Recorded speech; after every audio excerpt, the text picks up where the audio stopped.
안녕하십니까? 역사의 페이지를 넘겨 오늘을 살아가는 지혜를 발견하는 시간입니다. 오늘 여러분과 함께 나눌 이야기는 화려함의 절정에서 한순간의 잿더미로 변해버린 한 제국의 마지막 밤에 관한 기록입니다. 이는 단순히 오래된 왕국의 흥망성쇠에 대한 이야기가 아닙니다. 교만과 쾌락에 취해 있던 한 인간, 그리고 그를 향한 신의 준엄한 경고를 통해 오늘을 살아가는 우리 자신을 비추어 보는 거울과도 같은 이야기입니다. 이 이야기가 여러분의 마음에 깊은 울림을 주기를 바라며 저희 채널의 구독과 좋아요를 통해 더 많은 분들이 이 은혜로운 말씀을 나눌 수 있도록 도와주신다면 여러분의 삶에 하나님의 축복이 가득할 것입니다. 자, 이제 함께 시간을 거슬러 올라가 보겠습니다. 먼저 우리가 함께 고개를 숙여 기도하는 시간을 갖겠습니다. 사랑과 은혜가 풍성하신 하나님 아버지, 오늘 이 자리에 모인 당신의 자녀들을 축복하여 주시옵소서. 혹자는 먼 길을 마다하지 않고 왔으며 혹자는 지친 마음을 이끌고 찾아왔습니다. 각자의 삶의 무게와 간절한 소망을 주님께서는 모두 알고 계시오니 이 시간 말씀을 통해 우리의 영혼이 새 힘을 얻고 삶의 문제에 대한 해답을 주 예수 그리스도 안에서 발견하게 하옵소서. 우리를 죄에서 구원하시기 위해 당신의 아들을 십자가에 내어주신 그 크신 사랑에 감사드립니다. 예수 그리스도의 이름으로 기도드립니다. 아멘. 오늘 우리가 펼쳐볼 성경의 한 페이지는 구약성경 다니엘서 5장입니다. 다니엘서는 성경의 다른 어떤 책보다도 미래에 대한 예언으로 가득 차 있는 신비로운 책입니다. 그래서 많은 이들이 요한계시록을 읽을 때 반드시 다니엘서를 함께 읽으라고 권합니다. 한 손에는 다니엘서를, 다른 한 손에는 요한계시록을, 그리고 눈앞에는 오늘날의 신문을 펼쳐놓으면 이 세 가지가 놀랍게도 서로 연결되어 있음을 발견하게 될 것입니다. 하지만 오늘 제가 여러분과 나누고 싶은 이야기는 미래에 대한 예언 그 자체가 아닙니다. 선지자 다니엘의 삶에서 일어났던 한 극적인 사건을 통해 오늘날 우리 사회와 우리 자신의 모습을 깊이 성찰해보고자 합니다. 이야기의 배경은 고대 바빌론 제국입니다.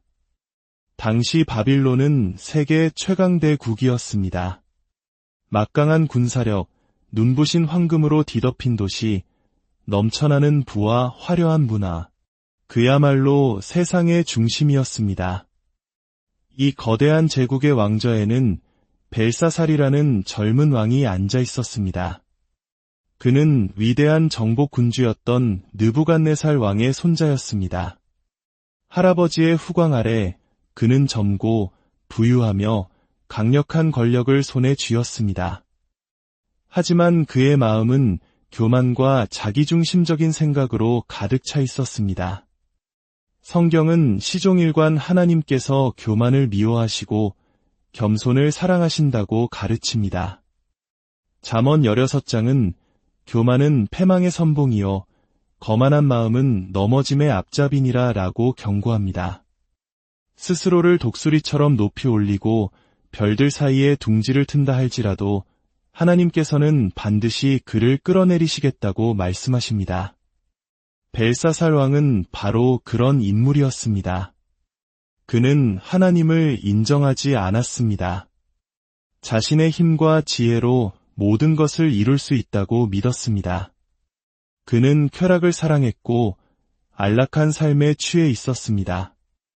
마치 오늘날 많은 사람들이 풍요 속에서 안주하며 더 큰 자극과 쾌락을 찾아 헤매는 모습과도 같습니다.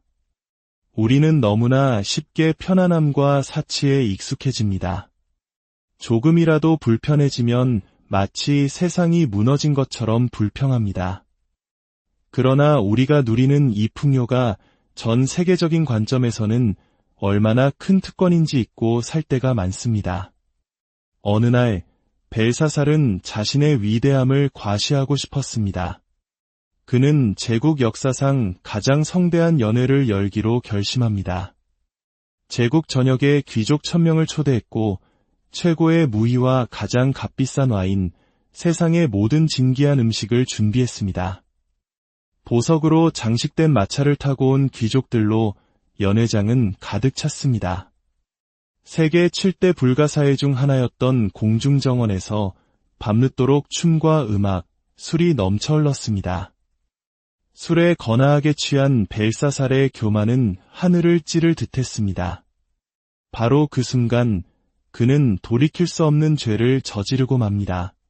그는 신하들에게 명령하여 그의 할아버지 느부갓네살이 예루살렘 성전에서 탈취해온 거룩한 금 그릇과 은 그릇들을 가져오라고 했습니다. 그 그릇들은 오직 하나님께 예배드릴 때만 사용되던 성물이었습니다. 그러나 벨사살은 그 신성한 그릇의 술을 따라 마시며 그의 귀족들과 아내들, 후궁들과 함께 금, 은, 구리, 새, 나무, 돌로 만든 우상들을 찬양했습니다. 하나님을 조롱하고 신성한 것을 모독하는 극악한 행위였습니다. 성경은 분명히 말합니다.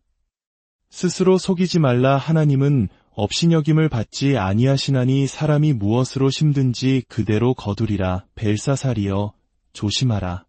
심판이 다가오고 있다. 당신은 너무 멀리 갔다. 하나님의 인내에도 한계가 있다. 악을 심고 불의를 갈아엎는 자는 반드시 그 열매를 거두게 될 것이다.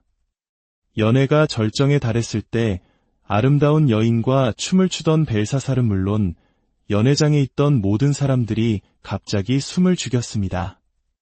흥겨운 음악이 멎고 시끌벅적하던 공간에 바늘 떨어지는 소리조차 들릴 듯한 정적이 흘렀습니다. 왕의 얼굴은 새하얗게 질렸고 무릎이 서로 부딪힐 정도로 떨기 시작했습니다. 사람들의 시선이 모두 한 곳을 향했습니다. 바로 왕궁의 석회벽이었습니다. 손목이나 팔은 보이지 않는 사람의 손가락만이 허공에 나타나 벽에 글씨를 쓰기 시작했습니다. 그 기이하고 두려운 광경에 모두가 얼어붙었습니다. 벨사살은 그 글을 읽으려 했지만 도무지 무슨 뜻인지 알 수 없었습니다. 그는 다급하게 소리쳤습니다. 점성가들과 마술사들, 지혜자들을 모두 불러오라. 이 글을 읽고 해석하는 자에게는 자주색 옷을 입히고 목에 금사슬을 걸어주며 나라의 셋째 통치자로 삼겠다. 제국의 모든 현자들이 모여들었지만 아무도 그 글자를 읽거나 해석하지 못했습니다. 오늘날 위기의 순간에 많은 사람들이 점성술이나 미신 혹은 인간의 지혜에 의지하려는 것과 같습니다. 미래가 어떻게 될까요? 제 운명은 좋은가요? 나쁜가요? 하지만 그들은 하나님의 메시지를 읽을 수 없었습니다. 하나님께서 이 세상에서 행하시는 일은 그들의 지혜를 초월하기 때문입니다. 우리는 흔히 세상이 혼란스러워 보일 때 하나님께서 침묵하시거나 왕좌를 떠나셨다고 생각하기 쉽습니다. 하지만 그렇지 않습니다. 하나님은 여전히 역사를 주관하고 계십니다. 그렇기에 우리는 세상의 권력이나 부, 혹은 우리 자신의 능력이 아닌 오직 주 예수 그리스도만을 신뢰해야 합니다. 세상의 모든 것이 무너지고 사라질 때에도 주님은 그 자리에 굳건히 서 계실 것이며 우리에게는 미래에 대한 확고한 소망이 있습니다. 왕이 더욱 두려워 떨고 있을 때 그의 어머니인 왕태후가 연회장으로 들어왔습니다. 그녀는 말했습니다. 왕이시여, 두려워 마소서. 당신의 할아버지 느부갓네살 왕 시절에 거룩한 신들의 영이 깃든 한 사람이 있었습니다. 그는 왕의 꿈을 해석하고 모든 비밀을 풀어주었던 위대한 선지자입니다. 그의 이름은 다니엘입니다. 지금은 잊혀져 조용히 살고 있지만 그 사람이라면 이 글을 해석할 수 있을 것입니다. 보십시오. 다니엘은 그 타락한 연회에 참석하지 않았습니다. 그는 세상과 구별된 삶을 살았습니다. 성경은 주께서 이르시되 너희는 그들 중에서 나와서 따로 있고 부정한 것을 만지지 말라고 말씀합니다. 세상과의 우정은 하나님과의 적대 관계입니다. 우리는 세상 속에서 살아가지만 세상의 악에 동참해서는 안 됩니다. 사람들이 급히 다니엘을 불러왔습니다. 벨사살은 다니엘에게 벽에 글씨를 가리키며 말했습니다. 그대가 저 글을 읽고 해석해준다면 막대한 상을 내리겠노라. 다니엘은 글씨를 보았습니다. 그리고 그는 즉시 그것이 누구의 필체인지 알아보았습니다. 그것은 바로 하늘에 계신 아버지 하나님의 필체였습니다. 그는 평생을 하나님과 동행하며 그분의 음성을 들어왔기에 알 수 있었던 것입니다. 다니엘이 왕을 향해 입을 열었습니다. 왕이시여, 당신의 예물은 당신이 가지시고 당신의 상은 다른 사람에게 주소서. 하지만 저는 왕을 위하여 이 글을 읽고 그 해석을 알려드리겠습니다. 왕이시여, 당신은 스스로를 높여 하늘의 주님을 거역하였나이다. 당신은 하나님의 성전 그릇을 가져오게 하여 당신의 귀족들과 아내들과 더불어 그것으로 술을 마셨습니다. 그리고 보지도 듣지도 알지도 못하는 금, 은, 구리, 새, 나무, 돌로 만든 우상들을 찬양하였습니다. 정작 왕의 호흡을 주장하시고 왕의 모든 길을 작정하시는 하나님께는 영광을 돌리지 아니하였나이다. 다니엘은 벨사살의 음주나 부도덕, 신성 모독 행위를 구체적으로 지적하지 않았습니다. 그는 모든 죄의 근원이 되는 단 한 가지를 지적했습니다. 왕의 생명을 손에 쥐고 계신 하나님께 영광을 돌리지 않았습니다. 벨사살이 가진 모든 것, 그의 권력, 부, 심지어 웃을 수 있는 능력까지도 모두 하나님으로부터 왔지만 그는 한 번도 감사하지 않았습니다. 그리고 다니엘은 벽에 쓰인 글자를 읽어주었습니다. 메네, 메네, 데겔, 우바르신, 이것이 그 해석입니다. 메네는 세어보았다는 뜻입니다. 하나님께서 이미 왕의 나라의 시대를 세어보시고 그것을 끝나게 하셨습니다. 벨사살이여, 당신은 끝났습니다. 당신의 이 땅에서의 마지막 날이 지나갔습니다. 데겔은 저울에 달아보았다는 뜻입니다. 왕을 저울에 달아보니 부족함이 보였습니다. 우바르신은 나누어졌다는 뜻입니다. 왕의 나라가 나뉘어서 메대와 바사 사람에게 준 바 되었습니다.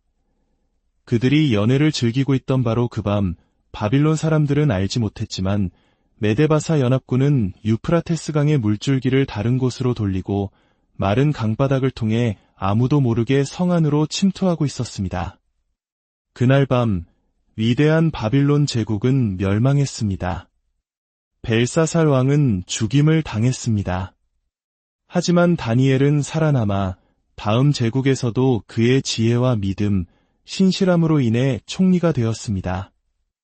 혹시 하나님께서는 오늘날 우리 사회의 벽, 그리고 바로 우리 각자의 마음의 벽에도 글씨를 쓰고 계신 것은 아닐까요?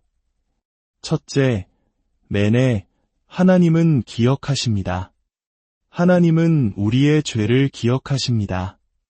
우리 사회의 만연한 물질 만능주의, 생명경시 풍조, 끝없는 분열과 갈등을 보고 계십니다. 우리의 거짓과 부정부패, 마음속 깊은 곳의 음란함까지도 모두 보고 계십니다. 성경은 너희의 죄가 반드시 너희를 찾아낼 줄 알라고 말합니다. 하지만 하나님께서는 다른 것도 기억하십니다. 하나님은 잊어주시기로 기억하십니다. 어떤 개인이든 어떤 민족이든 자신들의 죄를 회개하고 주님께로 돌이키면 하나님께서는 그들의 죄를 용서하시고 그 땅을 고치시겠다고 약속하셨습니다. 회개하지 않는다면 심판은 계속될 것입니다. 우리는 살아계신 하나님을 상대하고 있음을 잊지 말아야 합니다. 둘째, 데겔, 당신은 하나님의 저울에 달려 부족함이 드러났습니다.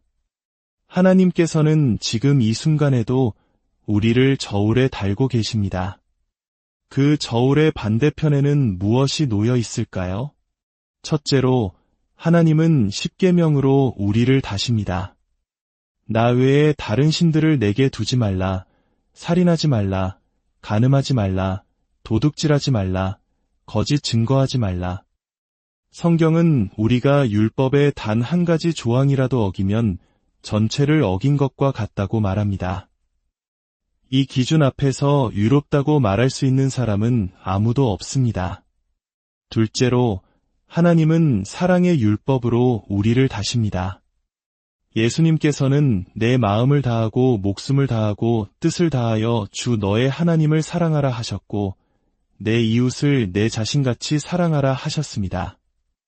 우리는 과연 그렇게 살고 있습니까? 셋째로, 하나님은 예수 그리스도라는 기준으로 우리를 다십니다.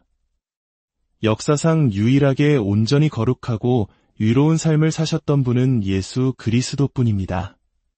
그분의 삶과 비교했을 때 우리는 모두 하나님의 기대에 미치지 못합니다. 우리는 모두 죄인입니다. 우리의 행위, 우리의 의로움으로는 하나님의 저울에서 결코 충분한 무게에 도달할 수 없습니다. 그렇다면 우리에게는 소망이 없는 것일까요? 아닙니다.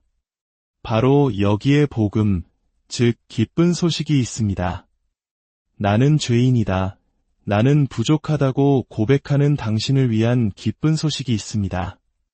하나님께서는 그의 아들 예수 그리스도를 이 땅에 보내시어 십자가 위에서 당신을 위해 죽게 하셨습니다. 하나님께서는 당신의 모든 죄와 실패, 부족함을 예수님께 지우셨습니다. 그분은 우리를 대신하여 죄가 되셨습니다. 우리의 무게로는 결코 천국에 이를 수 없지만 십자가 위에서 예수님께서는 우리가 감당할 수 없는 모든 죄의 무게를 대신 짊어지셨습니다. 그리고 그분은 우리에게 우리가 가지지 못했던 의로움을 선물로 주셨습니다. 제가 오늘 하나님 앞에 설 수 있는 것은 제가 선하거나 성경을 많이 읽었기 때문이 아닙니다. 오직 예수 그리스도의 공로 때문입니다. 바로 지금 이 순간 당신은 십자가에서 이루어진 이 놀라운 선물을 당신의 것으로 받아들일 수 있습니다.